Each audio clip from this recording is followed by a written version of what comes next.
네, 실적 체크 중입니다. 오늘 8월 26일 수요일 3시 30분 됐습니다. 이 현금 흐름표에 대해서 이야기를 해드리려고 했는데 너무 오랜 시간 동안 제가 못 해드려가지고요. 유보율 이후에 기본적 분석에 대한 이야기가 조금 뜸했던 것 같아요. 그래서 지난주 토요일부터 녹화를 했는데 제가 녹화를 했다가 지웠다가 그리고 다시 또 녹화를 또 하고 제가 편집을 못하는 관계로 약간 좀 아날로그적인 방법을 쓰고 있습니다. 예, 녹화가 잘 안 됐으면은 편집을 하는 게 아니고 그냥 통으로 다 지워버려요. 예, 그리고 다시 통으로 다 녹음을 합니다. 머리 아프죠? 참, 예, 머리 아픕니다. 자, 뭐 이야기가 자꾸 길어지면은 안 되니까 오늘은 그냥 빨리 이 현금 흐름표에 대한 이야기를 해 나가도록 하겠습니다. 이해하기가 어려울 수 있으니까 잘 한번 들어보시고요. 이해를 꼭 하셔야 되는 내용입니다. 어렵지만 헷갈리기지만 꼭 이해를 하셔야 되는 부분입니다. 매출과 영업이익과 당기순이익까지 알았다고 해가지고 그 회사에 대한 재물을 내가 어느 정도 알고 있다라고 생각하시면은 정말 큰 오산입니다. 뭐 유보율이라든지 뭐 여기 요런 것들 보신다고 해서 그 회사에 대한 재물을 다 아시는 거는 아니에요. 예, 이 현금 흐름표를 꼭 보셔야 됩니다. 이 현금 흐름표를 꼭 보셔야 돼요. 그래서 어느 하나 중요하지 않은 기본적 분석이 없다 하지만 이 현금 흐름표는 정말 중요한 내용이에요. 그러니까 꼭 한번 들어보시고요. 이해가 안 되시는 분들은 손 드세요. 네, 제가 다시 설명해 드릴게요. 자, 현금 흐름표의 기본적 이해라고 제가 써놨는데, 그러니까 기본적 이해, 요런 거에 대한 이야기구나라는 것을 이해를 하시면은, 다음에 이제 나올 그 이야기들이 조금 더 이해하기 쉬워지실 것 같아요. 그래서 제가 현금 흐름표의 기본적 이해라고 제목을 붙여오고, 요렇게, 그 표도 하나 주워왔어요. 자, 현금 흐름표에 대한 기본적 이해. 자, 매출 채권부터 먼저 갑니다. 매출 채권인데, 여기 17년 말 잔액이고요. 18년 말 잔액. 그 다음에 증감, 얼마나 늘었냐, 들었나. 그 다음에 실질적인 현금 흐름은 어떻게 됐는지. 거기에 대한 이야기를 하는 거예요. 자, 매출 채권이 17년 말에 10개 했었어요. 10개. 매출 채권이라는 거는 내가 물건을 팔았어요. 팔았는데 현금으로 팔은 만큼 받질 못한 거예요. 채권으로 받은 거예요. 10개를 팔았는데 10개를 다 채권으로 받은 거예요. 그냥 편하게 그렇게 이해하시고 가시는 게 좋을 것 같아요. 자, 18년 말이 되니까 8개로 줄었어요. 작년에 10개였었는데 매출 채권 잔액이 2018년 말 잔액이 8개로 줄었어요. 예. 그렇다 보니까 어떻게 돼요? 증감에서는 줄어든 거죠. 재무제표 상에서는 이렇게 괄호 쳐져 있는 부분들은 다 마이너스로 봅니다. 감소한 걸로 보는 거예요. 예. 자, 증감에서는 2개가 감소했어요. 근데 매출 채권이라는 거는 내가 받아야 되는 돈이죠. 내가 받아야 되는 돈이다 보니까 현금은 어떻게 됐어요? 2개가 늘었죠. 예. 요거는 요렇게 이해를 하시면 되는데 매입 채무에 대해 가지고 다시 또 그럼 하나 말씀을 드려볼게요. 매입 채무는 내가 매입을 해오다 보니까 돈을 줘야 되는 거예요. 그렇죠? 그러면은 나도 외상으로 3개를 가지고 왔어요. 근데 2017년 말에 3개였던 게 2018년 말에 4개가 돼버렸어요. 그러면은 증감으로서는 하나가 늘어난 거죠. 예. 하나가 늘어난 거예요. 매입 채무가. 그러다 보니까 현금에 있어서도 하나가 어떻게 됐어요? 늘어났죠. 응? 이상하네. 매입 채무가 3개에서 4개로 늘었으면 내가 줘야 되는 돈인데, 줘야 되는 돈이 하나가 늘었는데 왜 현금이 하나가 늘었지? 생각하실 수 있죠. 예, 보세요. 자, 매입 채무는 내가 줘야 되는 돈입니다. 3개를 줘야 돼요. 17년 말에. 근데 안 줬어요. 4개를 줘야 돼요. 18년 말에 보니까. 하나를 더 줘야 되죠. 그럼 하나가 증감했죠. 근데 돈을 어떻게 했어요? 아직 안 줬어요. 안 줬으니까 어떻게 돼요? 현금 흐름표상으로는 현금이 하나만큼 늘어난 거죠. 현금 흐름표상으로는 현금만 따지고 이야기를 하는 거예요. 예, 그럼 하나가 늘었죠. 줘야 되는데 안 줬으니까. 예, 그렇게 생각하시면 돼요. 재고자산. 자, 2개의 재고가 있었는데, 2개의 재고가 있었는데 모자라고 생각을 합시다. 자, 18년에 보니까 모자가 5개로 늘었어요. 그럼 3개가 늘은 거죠. 어떻게 해요? 증가했죠. 3개가 증가했어요. 근데 마이너스 3의 현금 흐름이 나왔어요. 왜요? 2개에서 3개의 재고가 늘었다는 거는 그 3개를 만드는 데 있어 가지고 내가 3개만큼의 현금이 지출이 돼야 되는 거죠. 그러니까 현금 흐름상으로는 어떻게 해요? 3개가 줄어들고 재고는 3개가 늘어난 거죠. 자, 이해 잘 하셔야 됩니다. 자, 선수금을 또 한번 보겠습니다. 선수금이라는 거는 내가 용역을 하고, 예, 용역을 하고 받기로 한 돈에 대해 가지고 먼저 받는 거예요. 먼저 받는 거예요. 2017년 말에 하나를 먼저 받았어요. 2018년 말에 되니까 3개를 먼저 받았어요. 그럼 어떻게 돼요? 2개를 먼저 받은 게 되죠. 그러면은 증감한 거예요. 2개가 늘어난 거예요. 2개가 늘어났는데 이거를 먼저 선수급이라고 해가지고 돈을 먼저 받았으니까 나한테 돈이 들어왔죠.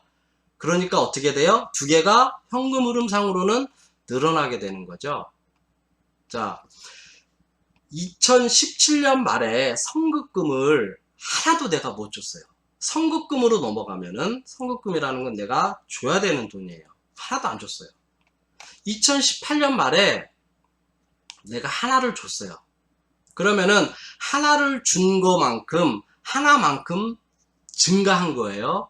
증가는 했지만 실질적으로 이거는 내가 줘야 되는 돈이기 때문에 그 돈이 하나가 지출이 된 거예요. 그래서 마이너스로 표기가 됩니다. 자, 여기까지 이해가 되신다면은 다음 내용들도 쉽게 이해하실 수 있으리라고 생각을 합니다. 자, 현금 흐름표상으로만 볼게요. 2개, 3개, 2개 하나니까 3개죠. 예, 요거 3개 퉁칩니다. 2개 하나니까 2개에서 마이너스 1을 빼주면은 하나가 남는 거죠. 그러면은 영업 현금 흐름에 대한 영향으로 봤을 때 현금 흐름이 어떻게 돼요? 하나가 남게 되는 거죠. 그러면은 회사에 현금이 하나만큼 더 들어왔다는 얘기예요. 잘 이해하셔야 돼요, 여러분. 예, 쉬운 내용이 아닙니다. 저도 알고는 있었지만은 과연 어떻게 이거를 여러분들한테 설명을 할 수 있을까라는 데 대해 가지고 정말 고민을 많이 했어요.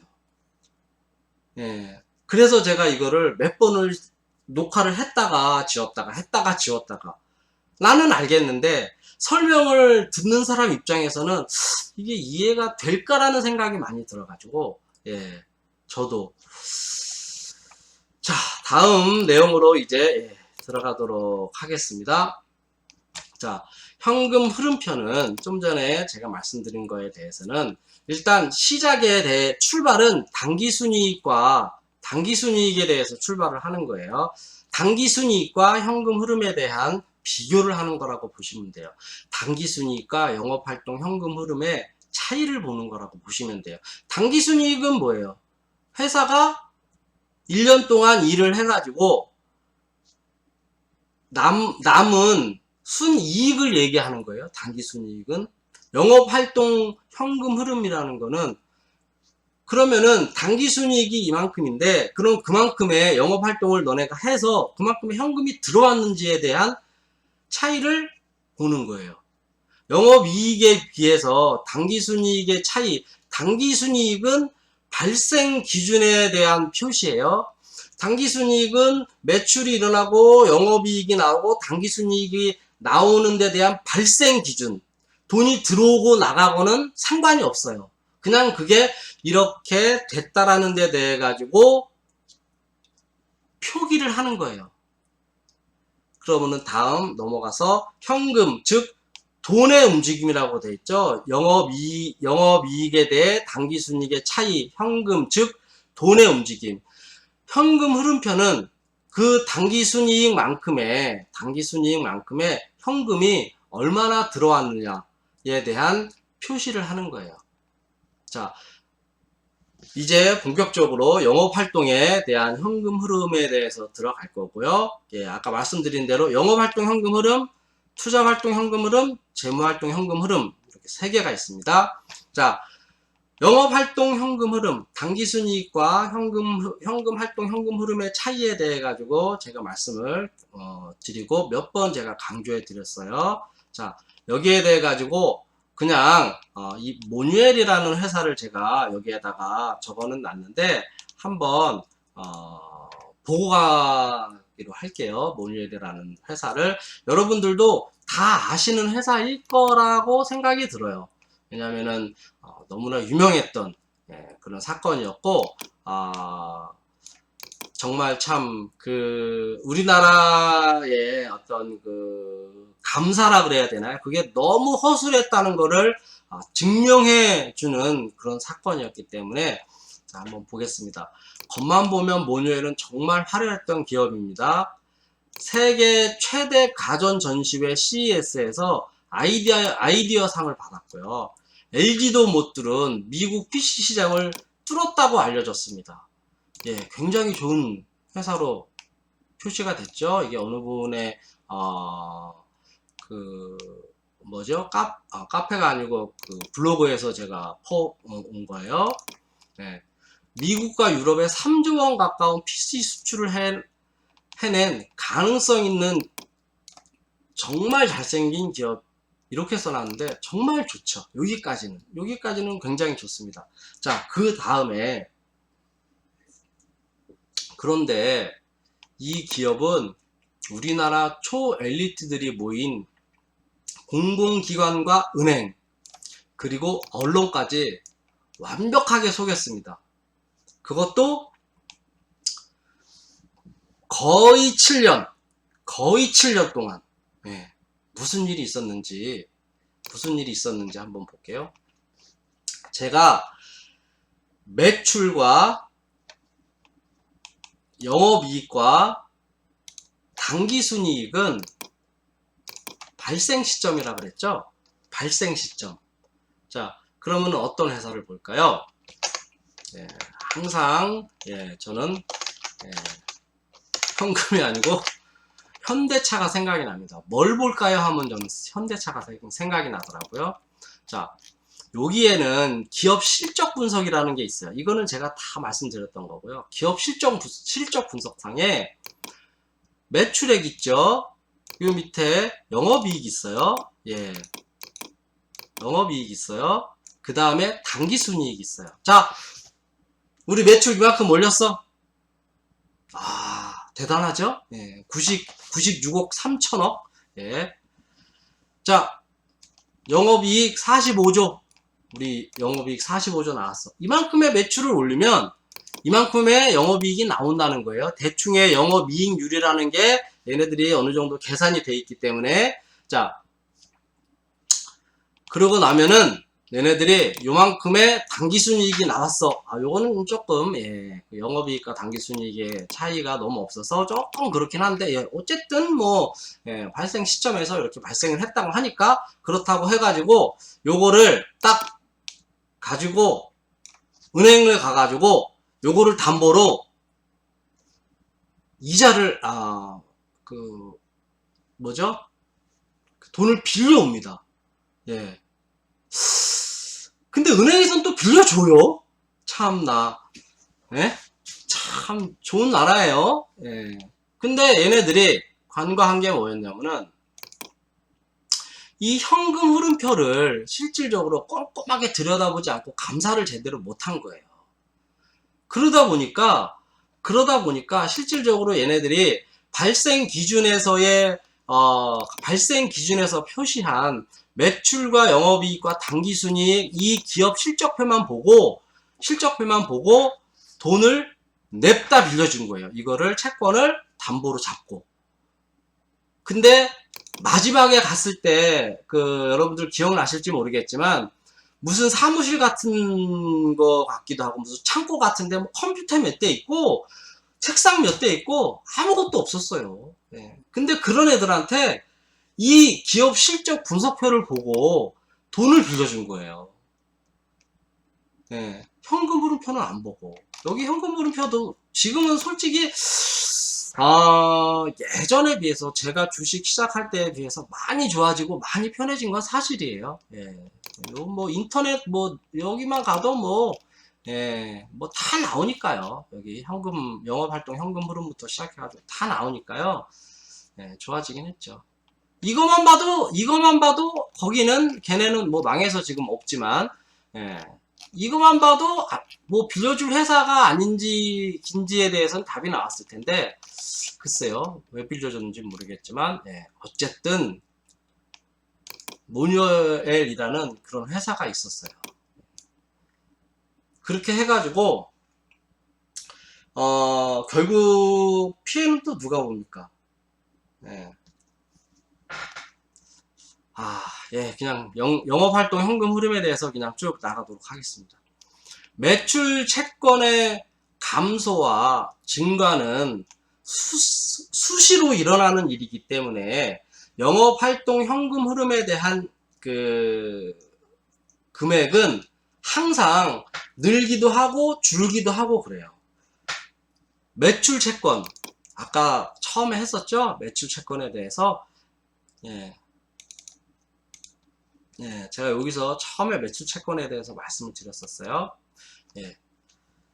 매출 채권에 감소가 있고 증가가 있다 보니까 이게 수시로 일어나던 일이다 보니까 이게 현금 흐름표가 항상 바뀔 수밖에 없어요. 그거를 참조하시고요. 예. 그리고 당기순이익에 대해 가지고 우리가 일반적으로 봤을 때는 그냥 당기순이익이 요 정도구나 라는 것만 보게 되면은 쉽죠. 예. 그걸로 끝나는 게 아니에요. 그걸로 끝나는 게 아니고 영업활동 현금 흐름이라는 걸 봐야 되는데 그것도 여기 보시면은 종목 분석에 들어오시면은 여기 다 나와 있습니다. 예. 영업활동 현금 흐름. 자, 당기순이익이 4억 5,464억 원일 때 영업활동 현금 흐름이 3억 9,224원이었었어요. 예, 이거는 뭐 그렇게 문제되는 일이 아닙니다. 자, 다음에 당기순이익이 1조 6,450억이었는데 영업활동 현금 흐름이 3조 7,643억이에요. 요런 거는 자, 당기순이익이 1조 6천인데 영업활동 현금 흐름이 3조 7천이에요. 예, 갭이 너무 많이 차이 나죠. 매출이 그렇다고 뭐 다이나믹한 그런 변화를 보인 것도 아닌데 요거는 왜 그랬는지 모르기 때문에 또 지난 일이고 하니까 그때 당시에 요런 거를 만약에 보셨다면 당기순이익이 1억 6천인데 영업활동 현금 흐름은 왜 이렇게 늘어났어요? 라고 회사에다가 전화해서 물어보시면 됩니다. 회사 전화번호는 제가 항상 알려드리지만 여기 옆에 보시면 요 전화 표시를 누르면 나옵니다. 여기 대표 전화, 주식 담당자 전화번호 나오죠? 네, 여기다가 전화하시면 됩니다. 자, 2019년 작년도 2조 9,800억의 당기순이익이 아니구나. 예, 당기순이익이 3조 1,856억의 당기순이익이 나왔어요. 그런데 영업활동 현금 흐름이 갑자기 줄어듭니다. 4천대로. 조 단위에서 1000대로 줄어듭니다. 4198억이에요. 이건 조금 이상하죠. 예, 이게, 이런 일이 지속적으로 반복되면은 그런 회사는 저는 투자하지 말으시라고 권고를 해드리고 싶습니다. 그런데 정투자를 하고 싶으시면은 회사에다가 한번 물어보세요. 꼭 왜 이런 일이 있었는지. 여기 같은 경우는 당기순이익이 1조 6천억인데 영업활동 현금 흐름이 3조 7천억이 나왔어요. 근데 영업활동 현금 흐름이라는 것은 현금이 들어왔는지 나갔는지에 대한 표기를 하는 거기 때문에 현금만 가지고 표기를 한다고 했을 때, 자, 당기순이익보다 2배가 넘는 현금이 들어왔으니까 회사에 나쁠 일이 없죠. 근데 괴리가 너무 많이 차이 나니까 이것도 한번 확인을 해볼 필요가 있지만, 그래도 회사에 현금이 들어온 거니까 나쁠 일은 없죠. 근데 이거는 또 이게 웬일입니까? 3조 1856억의 당기순이익을 표기를 해놓고 정작 회사에 들어온 거는 4198억밖에 안 들어왔어요. 그렇다고 어떤 다른 매출에 대한 특이사항이 있었냐? 그렇지 않았어요. 조금 오르긴 했어요. 영업이익도 뭐 내릴 때 있고 줄어들 때 있고, 그 원재료에 대해 가지고도 그렇고 여러 가지 이유로 영업이익이 늘을 수도 있고 줄을 수도 있지만, 여기도 이렇게 된다고 쳐도 이거는 조금 너무하잖아요. 그죠? 이런 거는 회사에 한번 전화해 보시고요. 자, 올해 예상입니다. 올해 예상의 당기순이익이 3조 54억이에요. 3조 54. 예상입니다. 이거는 예상. 이렇다는 게 아니에요. 근데 영업활동 현금 흐름이 6조 5668억이에요. 2배가 넘는 현금이, 영업활동 현금 흐름이, 늘어났죠. 당기순이익에 비해서. 이렇게 보셨겠지만, 당기순이익과 영업활동 현금 흐름은 이렇게 차이가 납니다. 이제 아셨죠? 근데 대체적으로 당기순이익보다는 영업활동 현금 흐름이 조금 더 늘거나 거의 비슷한 수준으로 갑니다. 괴리율이 맞지 않게. 근데 현대차 같은 경우는 뭐 그럴 리가 없는 회사니까 그렇게 그냥 이해하시고 넘어가시면 될 것 같아요. 자, 영업활동 현금 흐름에 대해 가지고 제가 이렇게 말씀을 드렸는데, 그러면은 이 영업활동 현금 흐름과 이 당기순이익은 왜 이렇게 차이가 나느냐? 차이가 왜 날까요? 차이가 왜 날까요? 여러 가지 이유가 있겠죠? 뭐 특별히 뭐 하나만 가지고 이야기할 수 없겠죠. 뭐 수십 가지의 이유가 있을 겁니다. 차이가 나는 거는. 그래서 제가 요거를 표를 하나 가지고 왔습니다. 자, 영업 활동으로 인한 현금 흐름이 53기에 이렇게 나왔고요. 52기에 전년도에 비해서 늘었죠. 늘었어요. 영업 활동으로 창출된 현금 흐름 이렇게 나와 있어요. 그리고 그 밑에 반기순이익이라고 나와 있죠. 반기순이익이라고 나와 있죠. 여기도 보시면은 반기순이익이 영업활동 현금 흐름에 비해서 좀 작죠. 조금 적습니다. 그리고 그 밑에 보시면 조정이라는 게 있어요. 이거는 어디 가시면 볼 수 있냐면은, 우리가 제 아이디가 실적 발표인 것처럼 저는 실적을 굉장히 중요시하게 생각을 하는데, 여기서 이게 단순하게 나와 있지만 실질적으로 그거를 보시려면은요, 여기 가시면은 전자공시라고 있거든요. 이 전자공시에 가시면은 반기보고서 누르시면은 여기 이렇게 다 나와 있습니다. 반기보고서에 보시면 재무제표라는 데 들어가셔가지고 보시면은 이렇게 다 나와 있거든요. 다 나와 있습니다. 나중에 시간 되실 때 한번 찬찬히 읽어보시고요. 예, 여기 주석이라는데 보시면은 예, 다 나와 있습니다. 뭐 근데 다 보실 필요는 없어요. 예. 근데 한 번 정도는 그래도 훑어보실만 합니다.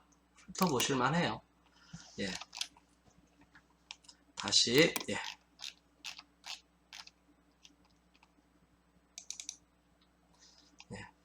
이렇게 조정이라고 되어 있는데 조정에 뭐 이자의 수치, 이자의 지급, 배당의 수치, 뭐 법인세, 투자활동으로 인한 현금 흐름부터 시작해가지고 기타 채권의 감소, 뭐 증가 막 예, 쭉 있어요. 쭉 있는데 여기에서 실질적으로 우리가 볼 거는 딱 이렇게 5가지만 보면 됩니다. 매출 채권이 얼마나 됐는지, 매입 채무가 얼마나 됐는지, 그 다음에 재고자산이 얼마인지, 감가상각기값이 얼마인지, 이자 지급, 법인세 납부를 얼마를 했는지, 요거만 이렇게 5개만 보면은 나머지는 크게 예, 그렇게 중요하지 않은 예, 내용들이고 하니 그냥 이렇게만 보시는 게 간단하고 예, 좋을 것 같아요. 예. 그러면은 재무제표는 들어가셔가지고 많이들 보셨는데 거기에 그 어떤 내용들이 어떻게 돼 있는지에 대해서는 아마도 많이 안 보셨을 것 같아요. 그렇죠? 예. 거기에 대해서는 많이 안 보셨죠? 그래서 예, 여기도 써 있네요. 지금 당기순이익과 영업활동 현금 흐름은 크거나 비슷해야 한다. 예, 이렇게 나와 있죠. 그러면은 그 재무제표에서 주석으로 들어가면 어떤 내용들이 있는지에 대해서 제가 예, 한번 보여드리도록 할게요. 이거는 제가 현대차의 반기 보고서에서 주석으로 들어가가지고 제가 직접 예, 다 뽑아온 겁니다. 예, 현대그룹사에 대한 예, 이렇게 다 있네요. 예, 현대에 대한 그 다음에 뭐가 있냐면요. 자, 판매비와 관리비가 예, 이렇게 또 다 상세하게 다 나와 있습니다. 예. 관리비라는 건 솔직히 급여 퇴직금 뭐 이런 거 뭐니까 그냥 그렇게 보시면 되고 예, 요거를 조금 예, 더 중요하게 보시면 되겠죠? 예.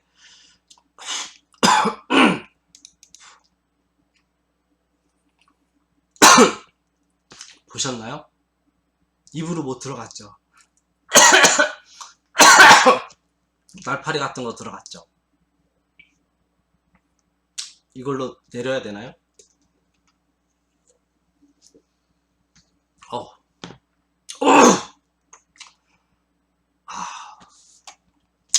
계속 하도록 하겠습니다. 죄송합니다. 자, 외환 차익이라는 게 있죠. 외환 차익. 외환 차익이라는 것도 이렇게 있고요. 또 뭐가 있냐면은 이런 내용도 있어요.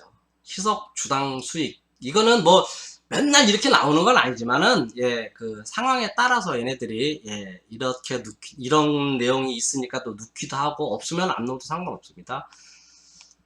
자, 회사의 종속 기업인 현대로템 주식회사의 전환세채가 발행일에 전환된 것으로 가정하여 보통주 및 우선주에 기속되는 반기 순이익을 조정하였습니다. 네, 이렇게 다 써놨습니다. 그러면은 이 현대로템이라는 회사가 이 현대자동차의 종속기업이라는 것을 알 수가 있죠. 예, 이런 일이 있습니다. 또 뭐가 있냐? 그냥 제가 주석에서 뭐 이런 거 이거 한번 볼만 하지 않냐? 재밌지 않냐? 예, 그런 뜻에서 제가 그냥 적어 왔습니다. 자, 자본 위험 관리에 대한 내용이 또 이렇게 있습니다. 연결 실체는 부채를 총 자본으로 나눈 부채 비율과 자본 관리 지표로 이용하고 있으며 연결 실체의 전반적인 자본 이원 관리 정책은 전기와 동일합니다. 한편 단기말 및 전기말 현재 연결 실체의 부채 비율은 다음과 같습니다. 이렇게 되어 있어요. 예. 연결 실체의 부채 비율은 전기에 154인데 요번에 164. 부채비율이 조금 늘었네요. 자, 다음에 또, 예, 아까 외환 이익에 대한 이야기를 썼었죠. 요거 아주 재밌는 내용입니다. 환종이 US 달러가 5%를 상승하잖아요. 그러면은 현대차는 100만, 1000만, 억, 10억, 100억, 450억의 손실이 납니다. US 달러가 5% 하락하잖아요. 그럼 450억의 수익이 발생합니다. 재밌죠? 하락 5% 상승, 달러가 상승하는데 450억이 마이너스가 난다? 예. 그렇답니다. 하여튼, 예.